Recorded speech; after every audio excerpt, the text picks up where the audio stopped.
నమస్తే అందరికి welcome back to our channel. It's Milaya. Finally Telugu Bigg Boss 9 కి మేమిద్దరం కపుల్ ఎంట్రీ అయితే ఇవ్వబోతున్నాం. తమ్నెల్ చూసే ఉంటారు. సో అట్లా తమ్నెల్ ఎందుకు పెట్టినామంటే ఈసారి మీ అందరికి తెలిసిందే తెలుగు బిగ్ బాస్ 9 కి అయితే కామన్ పీపుల్స్ తీసుకుంటున్నారని, దానికి మేమైతే అప్లై చేసినాము.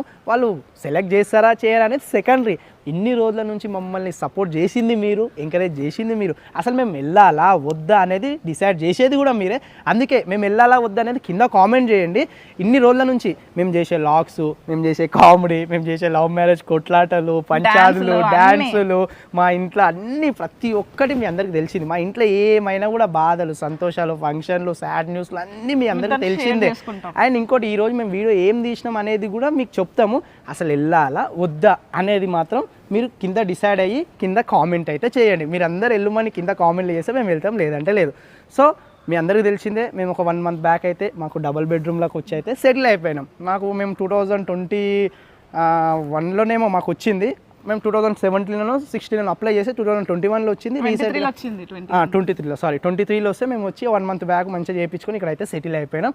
మా ఫ్యామిలీ బ్యాక్గ్రౌండ్ అయితే చాలా కింది స్థాయి నుంచి, అంటే నాది ఫస్ట్ టైం మ్యారేజ్ కాకముందు అన్నమాట. సో నేను చేసిన వర్క్ అంటూ లేదు. బోండాలు కొట్టినాం, లేబర్ పనికి చేసినాం, ఇళ్ళ పని చేసిన. నేను మలక్పేటలో ఉన్న టైంలో ఒక మినిస్టర్ ఇంట్లో పేరు చెప్పొద్దు కానీ వాళ్ళ ఇంట్లో నేనైతే బాత్రూమ్లు కడిగే స్టేజ్లో కూడా ఉన్నా. అలాంటి పని కూడా చేసిన. ఆఖరికి ఆ మలక్పేట ఆజంపుర ఏరియాలో బిచ్చం ఎత్తుకునే స్టేజ్లో కూడా ఉన్నా. అలాంటి స్టేజ్ నుంచి ఒక 10 మందికి బిచ్చం వేసే స్టేజ్ వరకు అయితే వచ్చినాం. నేను దాదాపు 8 years 9 years నుంచి యూట్యూబ్ ఫీల్డ్లో అయితే ఉన్నా. మన మ్యారేజ్ చేసుకున్నప్పటి నుంచి నేను YouTube, pranks, short films, web series అన్నీ చేసుకుంటూ వచ్చిన. సో మేమిద్దరం అయితే లవ్ చేసుకుని మేమిద్దరం అయితే మ్యారేజ్ చేసుకున్న తర్వాత కూడా వద్దు, నువ్వు యూట్యూబ్ చేయదు, వీడియోలు చేయదు, తిన్నికే టికానా, మనకు అసలు తిన్నికే పైసలు కూడా అసలు మస్తు కష్టపడుతుండే, బయట ఎండలు తిరుగుతుండే. అంటే అప్పుడు ఇన్కమ్ రాకపోతుండే. మా ఆయనకి ఎండలు ఎందుకు తిరుగుతున్నావు, ఎందుకు కష్టపడుతున్నావు, వద్దు ఆపే అని నేనే మస్తు ఆపేసిన. కానీ నా ఫ్యాషన్ తోనే వద్దు, నేను చేస్తా, ఏదో ఒక సక్సెస్ అవుతాం. అంటే మ్యారేజ్ అయినప్పటి నుంచి చెప్పిన, అరే చెయ్యే అంటే ఇంట్లో ఉండి చాలా బోర్ ఫీల్ అవుతుంది. జాబ్కి పోయింది స్టార్టింగ్ లో, తర్వాత మాకు గగన్ పుట్టిన తర్వాత ఇంట్లోనే ఉండి చాలా బోర్ ఫీల్ అవుతుండే. నేను జాబ్కి పోతుంటే నాకేమో జాబ్కి పంపించడం ఇష్టం లేదు, ఎందుకంటే చిన్న పిల్లలు పెట్టుకొని బయటికి వెళ్ళాలంటే కష్టం ఉండేది. అందుకే నువ్వేమో చెయ్యి, నీకు టైం పాస్ గా అంటే టైం పాస్ గా చేసింది, అప్పుడప్పుడు చేసింది, మళ్ళీ మధ్యలో ఆపేసింది. మస్తు ఫైనాన్షియల్ గా మస్తు సఫర్, చాలా సఫర్ అసలు నిజంగా చెప్పాలంటే.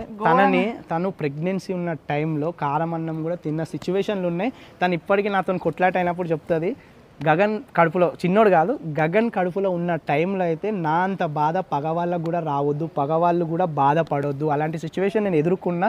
అలాంటి స్టేజ్ ఎవ్వరికి రావద్దు, అంత బాధలు అనుభవించిన అనేది. ఎందుకంటే తినడానికి ఫ్రూట్స్ కానీ ఫుడ్ కానీ అసలు చెప్తున్నా కదా, కూర కూడా లేకుండా కారం అన్నం వేసుకొని తిన్నది. అలాంటి సిచ్యువేషన్ నుంచి ఇలాంటి సిచ్యువేషన్కి వచ్చినాం. ఇక